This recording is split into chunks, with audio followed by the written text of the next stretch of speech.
Assalamualaikum warahmatullahi wabarakatuh. Hai para pencinta catur dan para catur mania, selamat datang kembali di Legenda Catur Dunia. Satu lagi game dari turnamen mingguan Rapid Chess Championship 2022 yang sudah memasuki pekan kelima di chess.com. Tadi pagi sudah kita ulas satu game dari Daniel Duboc versus Fabiano Caruana. Game kali ini dari Wesley So versus Vladimir Fedosev di babak keempat. Dalam babak penyisian format Swiss 9 babak ini kawan yang diikuti oleh 37 peserta, Wesley So menempati di akhir klasemen pada posisi kelima. Dia lolos ke babak berikutnya di babak knockout, nanti langsung bertemu dengan Fabiano Caruana. Tapi kita lihat dulu permainan dari Wesley So di babak keempat melawan pecatur atau Grandmaster asal Rusia Vladimir Fedosev. Dan di babak penyisian di hari Sabtu kawan, game yang digunakan adalah game rapid 10 menit tanpa increment. Kalau waktu habis sudah habis kawan, nggak ada increment berapa detik untuk tambahan waktunya per langkahnya. Jadi di sini Wesley So pegang putih mengawali dengan pion E4 dibalas dengan permainan Sicilian defense, pion C5. Kuda F3, kuda C6, Wesley So memilih variasi Rosolimo attack atau Netsmedinov attack dibalas dengan pion G4. Ini adalah variasi Fiacento, ingin Fiacento gajah gelapnya di petak G7 nanti kawan, dan dibalas dengan langkah rokade oleh Wesley So.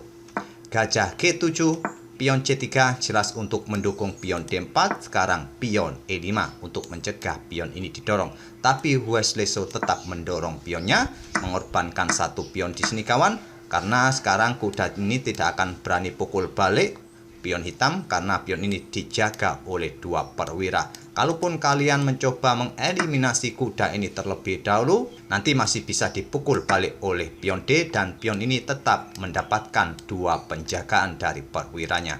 Oke, kita kembali ke langkah aslinya. Wesley So tidak melanjutkan untuk pukul kuda, dia melanjutkan dengan gajah gelap berkembang ke F4. Mencoba menempati spot yang bagus mencegah raja hitam untuk rokade. Pion A6 terlebih dahulu dimainkan. Di sini gajah mundur, tidak melakukan pertukaran dan dibalas dengan kuda ke E7. Mencoba memblokade diagonal gelap ini kawan jika gajah berkembang di sini agar rajanya bisa segera rokade. Di sini gajah terus ke petak D6 dan pada posisi ini harusnya raja ini juga bisa langsung rokade kawan. Tapi Fedosev memilih memainkan pion A5-nya terlebih dahulu dan gajah mundur ke B3. Di sini Fedosev melanjutkan gajah B7, langkah yang bagus juga, dan beteng E1. Pada posisi ini langkah kuda ke petak A5 atau langsung rokade merupakan pilihan. Di sini Fedosev bermain dengan kuda ke C8. Mengancam gajah gelap, berharap gajah ini mundur nanti didesak dengan pion ataupun mundur ke diagonal ini kawan, meninggalkan diagonal ini. Tapi langkah ini adalah langkah yang menurut saya langkah yang sangat beresiko karena di sini dimanfaatkan oleh Wesley So dengan pion E5, mempersilahkan kuda pukul gajah, nanti pion akan pukul balik dan skak memaksa raja sudah tidak bisa rokade lagi. Ini tetap dilakukan oleh Fedosev, kuda pukul gajah dipukul balik open skak, memaksa raja bergeser, sudah tidak ada kesempatan rokade lagi dan Wesley So melanjutkan pengembangan kuda B ke D2. Pion F5, langkah ini langkah terbaik tapi cukup aneh juga kawan karena akan membuka diagonal petak terang bagi aktivitas gajah terang putih ini kawan. Semakin terbuka posisi raja hitam. Tapi langkah pion F5 ini merupakan langkah terbaik sebetulnya versi engine. Kalaupun pada posisi ini hitam mencoba untuk memberikan ruang bagi rajanya bergerak ke peta ini, betengnya segera bergeser. Ini akan memberikan kesempatan bagi kuda putih bergerak ke peta E4. Jika raja bergerak ke peta ini sekarang kawan, segera untuk memberikan jalan bagi beteng. Putih tidak terburu-buru pukul gajah hitam ini, dia akan melangkah gajah ke petak D5. Ataupun pada posisi ini raja juga tidak terburu-buru melangkah ke peta ini, lebih memilih menyerang gajah terang putih terlebih dahulu dengan kuda A5. Di sini barulah kuda putih pukul gajah, setelah dipukul balik, kuda juga bisa mendapatkan pion pusat hitam di petak D4 ini kawan. Kuda pukul gajah putih masih bisa dipukul balik oleh kuda putih dan selanjutnya beteng-beteng ini siap ditempatkan di petak-petak ini nanti kawan. Itulah opsi yang bisa didapat oleh putih jika pada posisi ini hitam lebih memilih gajah F6. Pion F5 tetap dimainkan tadi oleh Fedosev, langkah yang cukup aneh tapi langkah terbaik dibalas dengan langkah gajah D5.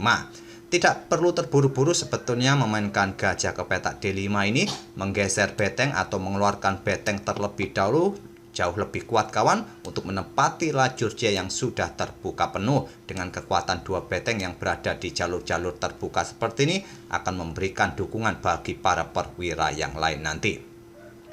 Wesley So lebih memilih gajah ke petak D5 dan dijawab dengan langkah kuda A5. Membuka tantangan pertukaran gajah terang, diterima Wesley So dipukul balik oleh kuda, selanjutnya menteri B3 menggantikan posisi gajahnya kawan dan selanjutnya kuda C5. Langkah kesalahan dibuat oleh Fedosev. Padahal pion ini gratis untuk dipukul oleh kuda hitam, tapi Fedosev lebih memilih langkah kuda mengancam menteri. Menteri ke D5 melindungi pion sekaligus mengancam kuda, dijawab kuda ke E6 untuk memblokade akses beteng di lajur E yang terbuka ini.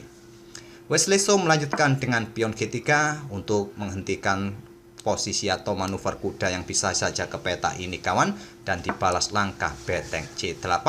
Di sini kuda B3 jelas mengincar pion ini, juga mengontrol petak C5 agar beteng tidak mengusir menterinya. Gajah F6 memberikan ruang bagi pergerakan raja agar betengnya bisa segera keluar, dijawab langkah kuda ke E5. Memblokade akses gajah melindungi pionnya, mungkin nanti pion ini akan disikat oleh kuda, ataupun kuda ini juga siap pukul pion D7, diikuti beteng pukul kuda di sini bisa jadi. Oleh karena itu, mungkin pada posisi ini, posisi kuda putih ini cukup mengancam, langsung disikat oleh gajah. Langkah blunder pertama yang dilakukan oleh Vladimir Fedosev. Di sini kawan, hitam bisa bermain dengan raja ke petak G7. Kalaupun sekarang kuda ini pukul pion D7, masih bisa dipukul balik, beteng pukul kuda, dan menteri bisa menawarkan pertukaran menteri di petak C6 seperti ini, dan posisi hitam pun saya rasa masih baik-baik saja. Tapi di sini tadi kita lihat Fedosev pukul kuda ini yang merupakan langkah blunder, dipukul balik oleh beteng, selanjutnya menteri B6 untuk memperkuat posisi pion dari ancaman kuda. Dan berikut ini kawan, Wesley So melakukan gebrakan dengan pengorbanan pertukaran perwira, beteng pukul kuda E6. Dan ini merupakan langkah brilian oleh Wesley So untuk mendefleksikan posisi pion dan pionnya bisa menjadi pion bebas. Dipukul oleh pion, dipukul balik oleh menteri, selanjutnya ingin melakukan skak di sini didukung dengan betengnya nanti, ataupun nanti juga bisa saja pion ini segera bisa didorong maju kawan dan dibalas dengan langkah raja bergerak ke G7, segera memberikan jalan bagi betengnya segera keluar. Menteri ke E5 lanjut Wesley So skak dan raja naik ke H6, tetap agar betengnya ini segera keluar. Kalaupun tadi raja bergerak ke peta ini, masih saja menteri ini akan melakukan skak di sini kawan dan memaksa raja akan menutup akses betengnya keluar. Jadi Fedosev memilih langkah raja ke petak H6, petak yang terbaik bagi raja hitam. Sekarang kuda pukul pion D4, lanjut Wesley So. Di sini beteng E8, langkah yang bagus dari hitam atau Fedosev, segera mengusir menteri. Tapi dua beteng ini kawan sulit untuk mencapai baris kedua pertahanan putih karena posisinya sudah dikontrol oleh kuda putih. Jadi sulit juga beteng ini bisa bergerak ke petak E2 ataupun petak C2 nanti. Dan pada posisi ini kita temui momen krusial lainnya kawan. Dan seperti biasa silakan pause video ini untuk beberapa detik dan coba temukan langkah brilian kedua dari Wesley So untuk melanjutkan serangannya. Oke, apakah sudah ketemu langkah brilian kedua dari Wesley So? Di sini Wesley So tidak memperdulikan menterinya, dia mengorbankan kudanya pukul pion F5 skak. Ini adalah langkah brilian kedua Wesley So kawan. Menurut engine ini adalah langkah brilian dan diterima. Kalaupun tidak diterima raja ke petak H5, maka open skak akan dilakukan oleh kuda putih. Jadi pion G pukul kuda F5, dijawab menteri F6 skak, memaksa raja ke H5, menteri ambil pion skak, raja kembali ke H6. Di sini menteri kembali ke F6, raja harus kembali ke H5, satu-satunya peta, dan pion H3. Di langkah berikutnya, pion siap didorong skakmat. Di posisi ini Vladimir Fedosev menyerah. Ada satu cara untuk mencegah skakmat dan permainan bisa berlangsung agak lama sedikit dengan beteng G8. Pion G4 skak, dipukul oleh beteng, dipukul oleh pion skak, dipukul balik oleh raja, dan seterusnya kawan. Apakah kalian ingin melakukan skak di sini untuk mendapatkan beteng, atau langkah terbaik lainnya adalah beteng ini siap digeser ke E1 yang merupakan pilihan terbaik. Dengan beteng E1 ini akan mempercepat permainan kawan. Tapi kalaupun kalian melakukan skak di sini tak ada masalah juga, tapi bukan langkah terbaik untuk mendapatkan beteng hitam. Saya rasa sampai di sini saya tidak perlu melanjutkan sampai skakmat ataupun sampai habis pion-pion. Kalian bisa otak-atik sendiri kawan. Itulah kawan permainan Wesleso saat menghadapi Vladimir Fedosev di babak keempat di babak penyisihan. Wesleso mengumpulkan 6 poin dari 9 kali bermain dan berhasil lolos ke babak knockout, nanti bertemu dengan Caruana atau Fabiano Caruana di babak quarter final. Kita tunggu saja aksi kedua pemain nanti malam, dan besok kita akan ulas game-game terbaik di babak knockout. Semoga permainan atau ulasan-ulasan tadi bisa menghibur atau memberikan wawasan bagi kalian. Kita akan bertemu di video-video berikutnya. Terima kasih. Wassalamualaikum warahmatullahi wabarakatuh.